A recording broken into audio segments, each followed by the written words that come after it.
Now I will go through an NP chart. So NP charts, let's go to our flow chart here.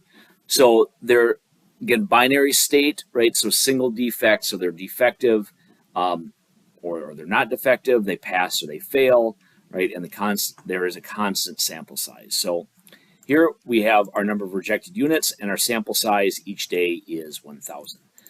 So the first thing we're going to need to know is NP bar, right? So NP bar is the sum of our NPs, right, divided by the K, the number of occurrences. So that is the average, right? So we'll put NP bar here.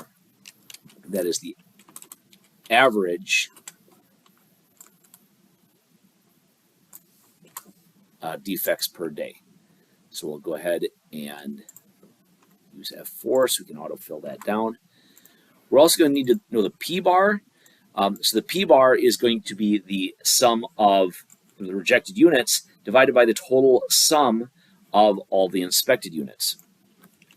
So we take the sum of rejected units divided by the sum of the total samples here.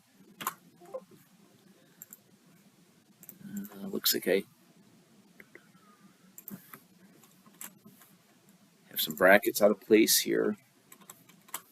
There we go. Okay. Double check that one. That looks good. All right. So our NP bar is our center line, and then we're going to need UCL and LCL. So the UCL is our NP bar, and I'm going to F4, I'm going to lock that column, plus 3 times the square root. Make sure I'm getting all this correctly here. Our NP bar times 1 minus our P bar. Hit F4 on that one. I'm going to go ahead and put our dollar sign in there. And then I'll close the brackets.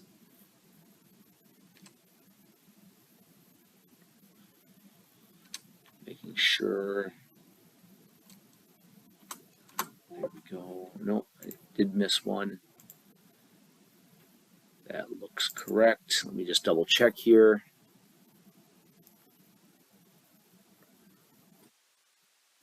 I have an unnecessary bracket, but that won't hurt anything. And then I can autofill over. And we can change plus to minus.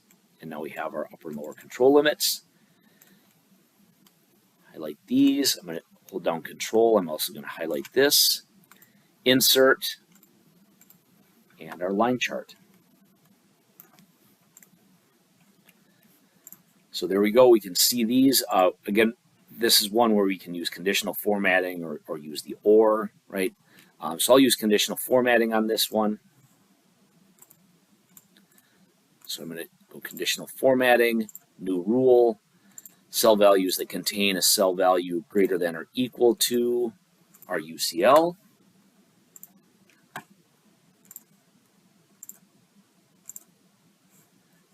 And conditional formatting, new rule, cell values that contain a cell value less than our LCL. And format, let's make those orange. And there you go. So we can see that these are outside of our control limits and therefore exhibiting special or assignable cause variation.